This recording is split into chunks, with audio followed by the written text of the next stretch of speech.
മുഖ്യമന്ത്രിയുടെ നേതൃത്വത്തിൽ കേരളത്തിലെ ആരോഗ്യ വകുപ്പിനെ തകർക്കുന്നുവെന്ന് DCC president advocate K Praveenkumar. പാരസെറ്റമോളും ഡോളോയും മാത്രമാണ് ആശുപത്രിയിൽ ഉള്ളതെന്നും അദ്ദേഹം ആരോപിച്ചു. കോഴിക്കോട് ബീച്ച് ആശുപത്രിയിൽ സംഘടിപ്പിച്ച പ്രതിഷേധ സദസ്സ് ഉദ്ഘാടനം ചെയ്ത് സംസാരിക്കുകയായിരുന്നു അദ്ദേഹം. നമ്മുടെ ആരോഗ്യരംഗം ലോക ആരോഗ്യ സംഘടന ഏറ്റവും കൂടുതൽ മതിപ്പോടെ കണ്ട ബഹുമതി നൽകിയ ഒന്നാണ് കേരളത്തിന്റെ ആരോഗ്യരംഗം.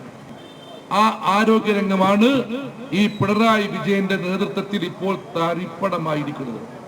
അച്ചടി ഭാഷ ലഭിച്ചാൽ ആർക്കും വാർത്ത വായിക്കാം, അക്ഷരസ്ഫുടത ഉണ്ടെങ്കിൽ വാർത്ത വായിക്കാം.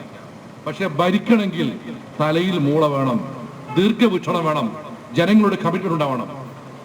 ഒരു സംസ്ഥാനത്തിലെ ജനങ്ങളുടെ നിത്യനിദാന ജീവിതവുമായി ബന്ധപ്പെടുന്ന ആരോഗ്യരംഗം, ആ ആരോഗ്യരംഗത്തെ ജനങ്ങൾ ഏറ്റവും കൂടുതൽ ആശ്രയിക്കുന്നത് സർക്കാർ ആശുപത്രിയാണ്. ഇത് ജനറൽ ആശുപത്രിയാണ്. ജനറൽ ആശുപത്രിയും മെഡിക്കൽ കോളേജും ഒക്കെ റഫറൻസ് സംവിധാനങ്ങളാണ്. ഇവിടെ വരുന്ന സാധാരണക്കാരന് മരുന്ന് ലഭിക്കുന്നില്ല, ചികിത്സ ലഭിക്കുന്നില്ല. എന്താ അവസ്ഥ? നിരന്തരമായി പരാതി ലഭിക്കുകയാണ്. പല പ്രൈമറി ഹെൽത്ത് സെന്ററിൽ ഡോക്ടറുമായി പോയിട്ട് തുന്നിക്കെട്ടാൻ പഞ്ഞി പോലും ഇല്ലാത്ത അവസ്ഥയാണ്. അടുത്ത ദിവസത്തിനുള്ളിൽ ജില്ലയിലെ എല്ലാ പ്രൈമറി ഹെൽത്ത് സെന്ററിലും ഇന്ത്യൻ നാഷണൽ കോൺഗ്രസിന്റെ പ്രതിഷേധം ആർത്തിരമ്പും.